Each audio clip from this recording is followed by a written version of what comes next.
Hello and welcome to the Capitol Report on NTD Television. I'm Steve Lance. A key border policy is set to expire today, meaning an influx of illegal immigrants and crossings is likely. This evening, House lawmakers took a vote on a GOP-led border bill, and NTD's Melina Wisecup is covering this from Capitol Hill. So, Melina, what are some of the main components of this bill, and what have you heard from lawmakers? Yeah, so just to start with the bill vote, it passed on a vote of 219 to 213. It did pass, but just barely, because Republicans do hold such a slim majority in the House. Now, it's important to note there were two Republicans who voted with Democrats as a no vote. Those were Congressmen Massey and Duarte. Duarte says he voted no because he believes that there's a better solution that could address both border security and a fix for DACA, as well as the guest worker program.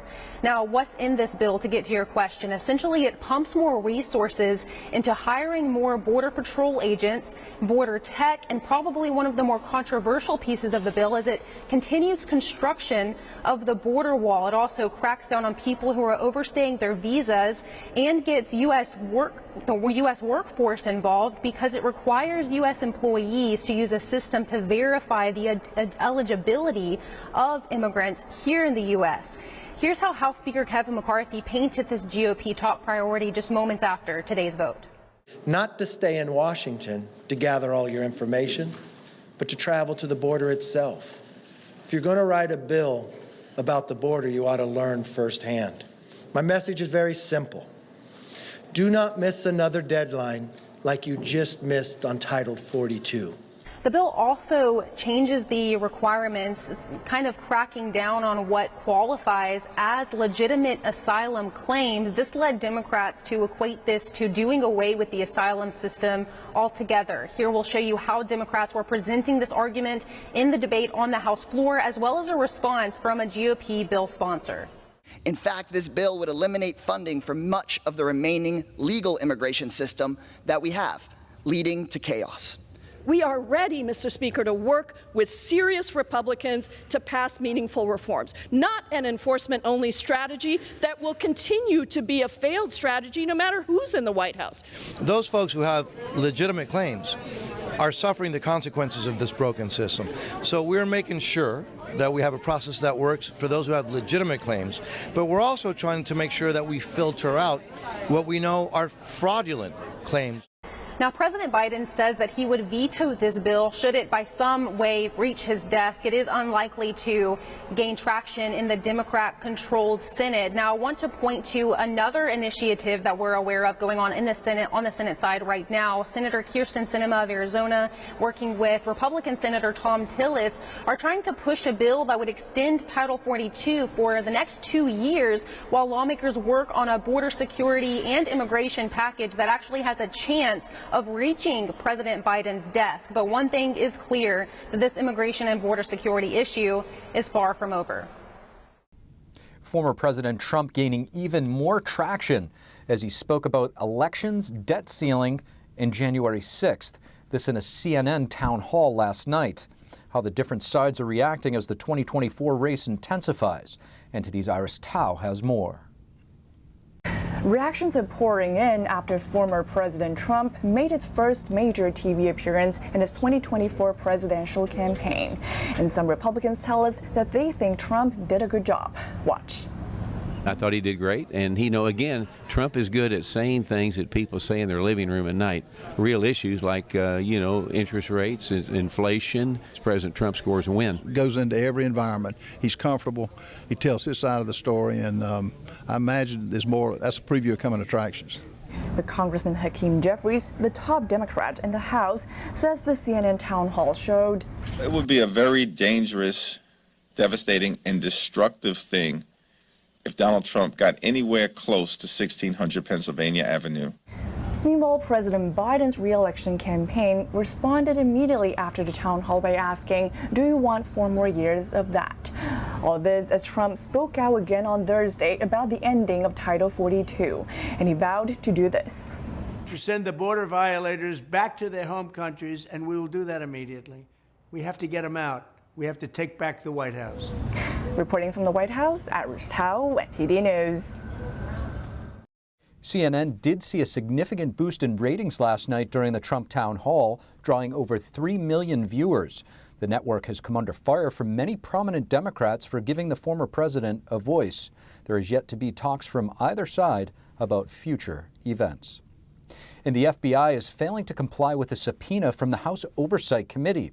The committee sent out the subpoena investigating President Biden's alleged bribery scheme. Committee Chairman James Comer issued the subpoena to FBI Director Christopher Wray on May the 3rd. This is after a whistleblower disclosed an alleged incriminating document showing Biden involved in a pay-to-play bribery scheme with a foreign national while he was vice president. The FBI had until this Wednesday to turn over documents requested.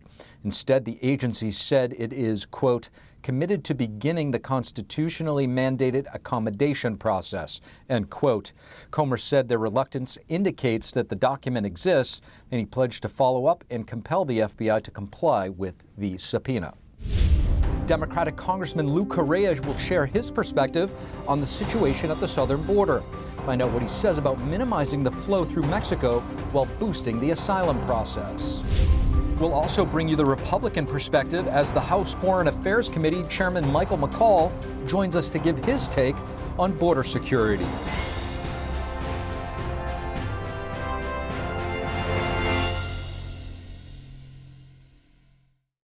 And earlier today, I also had a chance to speak with House Foreign Affairs Committee Chairman Michael McCaul about the border surge. He brings us the Republican perspective. Chairman Michael McCaul, thank you for joining us. Yeah, thanks for having me. Congressman, if you could just tell me, with Title 42 expiring, what does this mean for the country? It's going to mean it's already bad enough on the border. You know, I come from Texas, a border state. We've had the brunt of this. But you're going to see a massive wave of additional migrants crossing. I mean, we're already seeing migrants, caravans coming up to the U.S.-Mexico border. And so it's just going to get worse. And so that's why, I mean, ironically, we're passing this border security bill on the same day that what the White House is doing is revoking Title 42. You know, my portion of the bill was to reinstate and codify the migrant protection protocols, remain in Mexico, which were working so well. It just required them to remain in Mexico pending their asylum claim, because right now, once they get in, they're released into society. That was working, but on day one, President Biden rescinded this plan. And the cartels are smart. And I was a federal prosecutor down there. They know that now, if they can get these people in, they can stay. And they can make all this money. And they're abused along the way. There's a lot of human suffering going on right now.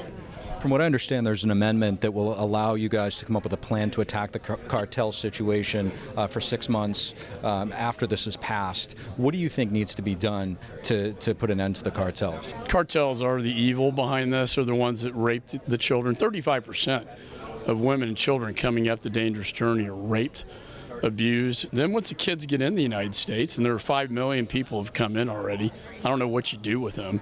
They don't vet the sponsors of these children, and you have 20 or 30 kids going to a stash house, and then they become, slaves of sex trafficking or child labor. It's really inhumane practice. And so cartels are really the evil force behind all this.